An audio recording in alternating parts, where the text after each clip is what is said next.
আসসালামু আলাইকুম। আমরা লেকচার ওয়ানে 4, 5, 6, 7 চারটি অঙ্ক শিখেছি এবং সেখানে সূত্র নিয়ে আলোচনা করেছি। তোমরা আশা করি লেকচার ওয়ান থেকে সূত্রগুলো ভালো করে মুখস্থ করে নিয়েছো এবং 4, 5, 6, 7 কমপক্ষে 2 বার করে প্র্যাকটিস করেছো। 6,500 টাকা যে হারে বলছে, তাহলে 6,500 টাকা হচ্ছে আসল বা মূলধন। যে হারে, এটা মুনাফার হার, 4 বছরে সময় এন, মুনাফা আসলে এ 8,840, তাহলে মুনাফা আসল এ এ সমান কত আছে? 8,840। ওই একই হারে, তাহলে তুমি দুইটা জায়গায় 2 আঙ্গুল রাখো। একটা হচ্ছে যে হারে, আর পরে হচ্ছে ওই একই হারে। তার মানে এই যে আর ওই যে হারে এবং ওই একই হারে দুইটা জিনিস কি, এক হারটা যদি হয় 5%, ওই একই হারে পরের হারটাও হবে 5%ই। ওই একই হারে মুনাফায় কত টাকা, এই যে কত টাকা বলছে, এই কত টাকাটাই হচ্ছে মূলধন। 4 বছরে আর একটা সময় দেওয়া আছে, দ্বিতীয় ক্ষেত্রের বেলায় আর একটা সময় দেওয়া আছে, সেটা এন সমান 4 বছর। মুনাফা আসলে 10,200 টাকা। এই মুনাফা আসলটাও এ, পরের ক্ষেত্রের জন্য, দ্বিতীয় ক্ষেত্রের জন্য এটা হচ্ছে মুনাফা আসল এ সমান 10,200। আমরা প্রশ্ন আবার পড়ি। 6,500 টাকা আসল পি, যে হারে মুনাফার হার আর, 4 বছরে সময় এন সমান 4, মুনাফা আসল কমায় এ সমান 8,840। আবার দ্বিতীয় ক্ষেত্রে ওই একই হারে এখান থেকে যেটা পাবো সেটা, মুনাফায় কত টাকা, অর্থাৎ আসল পি চাইছে, এখানে 4 বছরে সময় এন, মুনাফা আসলে 10,200 টাকা। এই 10,200 টাকা হচ্ছে আরেকটি মুনাফা আসল এ। আচ্ছা, আমরা এবার দেখি। অনেকে আছে দেওয়া আছে লেখে, তোমাদের দেওয়া আছে লিখতে হবে না, এখানে লেখাটাই বেস্ট। এখানে আসল কমা পি সমান 6,500 টাকা, এই যে এটা হচ্ছে আসল। সময় কমা এন সমান 4 বছর, এই যে সময় কমা এন সমান 4 বছর। মুনাফা আসল এ সমান 8,840, মুনাফা আসল 8,840, এটাকে এ দ্বারা প্রকাশ করা হলো। অ্যান্সারটা কি হবে? আসল বের করতে হবে। ওরা কিন্তু মুনাফার হার বের করতে বলে নাই, মুনাফার হার কত এই কথা বলে নাই। আমার এই কথাগুলো মনোযোগ দিয়ে শুনবে। মুনাফার হার কত এই কথা কিন্তু বলে নাই, ওরা বলেছে আসল কত, আমরা আসল বের করব, তার মানে পি সমান নির্ণয়। কিন্তু এই আর তো আর নির্ণয় না, কিন্তু তোমার পি বের করার জন্য আর বের করতে হবে, ঠিক আছে, কিন্তু আরটা নির্ণয় না। যদি কখনো দেখো যে একটা রাশি আছে যেটা তোমাকে অঙ্ক করার সুবিধার্থে বের করতে হবে কিন্তু ওইটা নির্ণয় না, তাহলে ওইটাকে লিখতে হবে, আমরা জানি মুনাফার হার আর হলে পি ইন্টু 1 প্লাস আর এন সমান এ, এইভাবে লিখতে হবে। আমরা জানি মুনাফার হার আর হলে, যদি এরকম দেখা যেত যে দুই জায়গায় একটা পি নির্ণয় করতে হচ্ছে কিন্তু এটা চায় নাই, প্রশ্নের উত্তর না, ওইটা অঙ্ক করার সুবিধার্থে ওইটা বের করতে হবে, তাহলে আমরা লিখতাম কি আমরা লিখতাম মূলধন পি হলে পি ইন্টু 1 প্লাস আর এন সমান এ। এখন তোমার এই সূত্রটা এখানে কেন ব্যবহার হবে এটা তোমাকে বুঝতে হবে। আমরা তো এখানে পি আই সমান পি আর এন সূত্রটাও ব্যবহার করতে পারতাম, না? আমরা এখানে একটা সূত্র ব্যবহার করতে পারতাম, সেটা হচ্ছে কি আই সমান সমান পি আর এন, কিন্তু এই সূত্র ব্যবহার করি নাই। কারণ কি, এই আই হচ্ছে প্রশ্নের কোথাও দেওয়া নাই, আবার প্রশ্নের মধ্যে এ দেওয়া আছে যা এই সূত্রের মধ্যে নাই। অর্থাৎ তোমার অঙ্কের প্রশ্নের ভিতরে যে যে মশলা দেওয়া আছে সেই মশলা দেখে তোমাকে সূত্র নিয়ে আসতে হবে। তোমার অঙ্কের মধ্যে আছে এ, তাহলে সূত্র দেওয়ার সময় এ খুঁজে বের করতে হবে, এ কোন সূত্রের মধ্যে আছে সেই সূত্রই তোমার ব্যবহার করতে হবে। আচ্ছা, আমরা জানি মুনাফার হার আর হলে পি ইন্টু 1 প্লাস আর এন সমান এ। পি এর মান 6,500, 1 যোগ আর, এন এর মান 4 সমান 8,840। 1 যোগ আর গুণন 4, এই 6,500 টাকা এখানে কিভাবে আছে দেখো তো, গুণন আকার আছে না? এই গুণন আকার আছে সমান চিহ্নর বামে, এই জন্য সমান চিহ্ন ডাইনে গিয়ে সে ভাগ হয়ে গেছে। 8,840-এ 6,500 ভাগ করলে হয় 1.36। বাম পাশে দেখো একটা 1 আছে, এই 1 যদি সমান চিহ্ন ডাইনে নিয়ে দাও তাহলে কি হবে? -1। আর গুণন 4 সমান 1.36 বিয়োগ 1, বা আর গুণন 4 সমান কত? 1.36 থেকে 1 বিয়োগ দিলে 0.36 হয়, বা অর্থাৎ এই লাইনটা এখানে হবে। আর সমান কত? এখানে 4 আছে না, 4 সমান চিহ্ন ডানে চলে গেলে ভাগ হয়ে যাবে, 0.36 ভাগ 4। এখন আমরা জানি আরটা মুনাফার হার, আর মুনাফার হার বের করার জন্য তোমাকে একটি পার্সেন্ট লাগবে। পার্সেন্ট মানে 1/100 লাগবে, অর্থাৎ 1/100 যে কথা, পার্সেন্ট একই কথা। এই পার্সেন্টের মধ্যে 1/100 আছে। 1/100 দিয়ে যখন গুণন করবে তখন 1/100 তুমি অতিরিক্ত গুণন করেছো, এটাকে ভ্যানিশ করার জন্য উপরে আবার 100 দিয়ে গুণ দিচ্ছ। 100 আর 100 কেটে যায়, কিন্তু এটাই থাকবে। এবার 0.36 100 দ্বারা গুণন দিলে দেখো এখানে একের ডাইনে দুইটা শূন্য আছে, এই জন্য দশমিকটা 36-এর পরে চলে যাবে, 3/6 পরে, অর্থাৎ 2 ঘর ডানে চলে যাবে। এই জন্য আমরা এটা কি লিখলাম 36, আর নিচে লিখছি কত 4। 36কে 4 দিয়ে ভাগ দিলে 9, আর এদের 1/100 পার্সেন্ট হিসেবে চলে আসছে।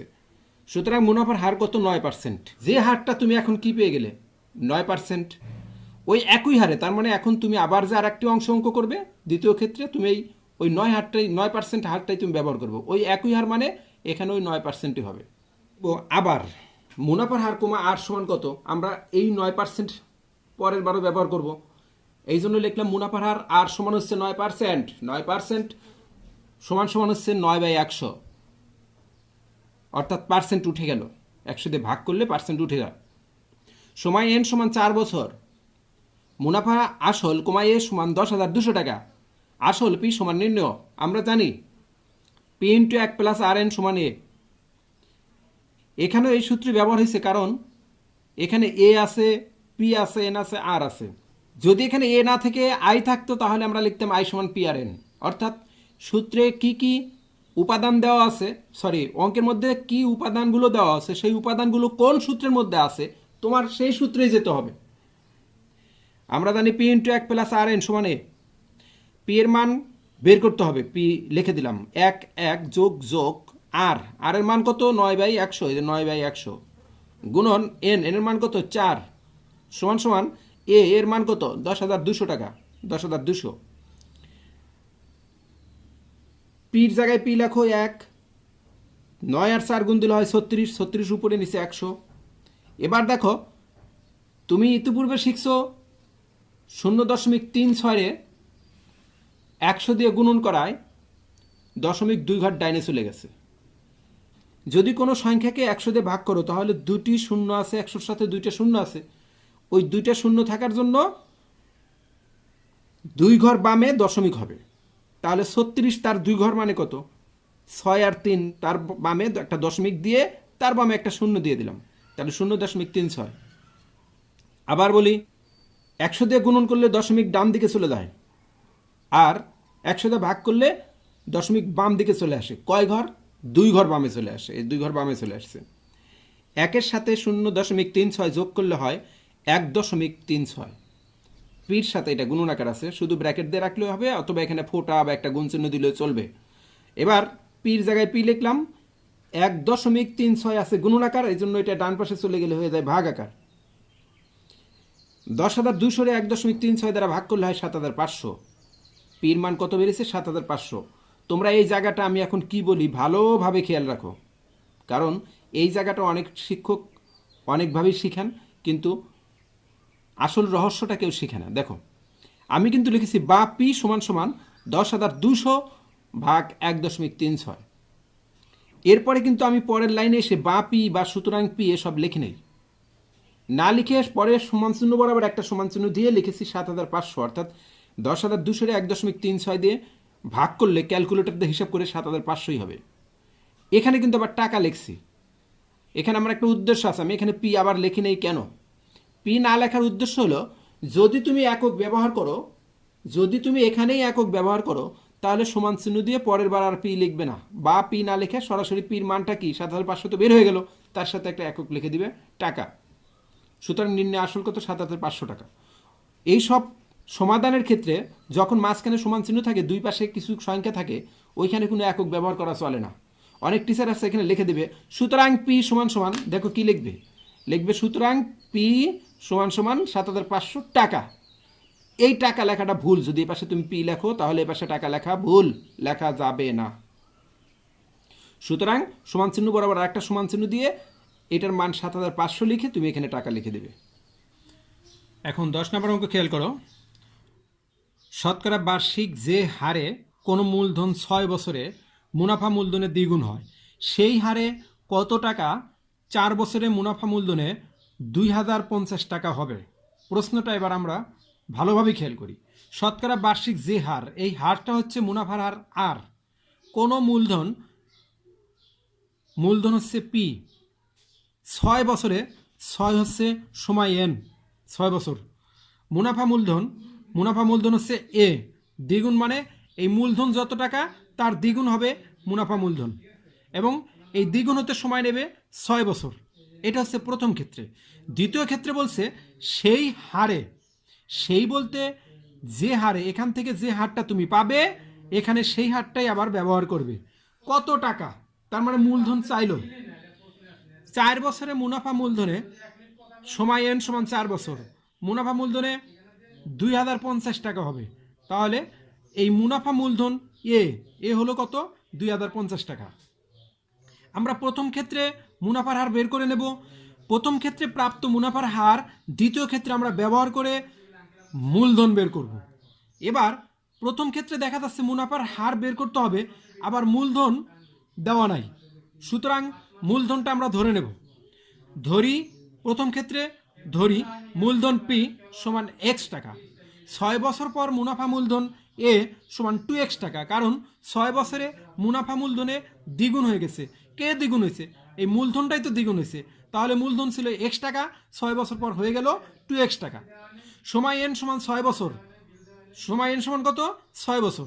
আমরা জানি মুনাফার হার আর হলে, আমরা 8 নম্বর অঙ্কে শিখেছিলাম, যখন কোনো উপাত্ত চাইবে প্রশ্নে সেটা হচ্ছে বের করতে হবে, নির্ণয় হবে। আর ওই নির্ণয় রাশিটি বের করার জন্য যদি কোনো অজানা রাশি বের করতে হয় সেটাকে এইভাবে ধরে নিতে হবে। অর্থাৎ যে হারে আর সেই হারে, এই মুনাফার হারটা তোমার প্রশ্নে চায় নাই, কিন্তু মূলধন বের করার জন্য এই মুনাফার হার তোমার দরকার। এই জন্য লিখলাম, আমরা জানি মুনাফার হার আর হলে পি ইন্টু 1 প্লাস আর এন সমান এ। সূত্র, পি এর মান এক্স,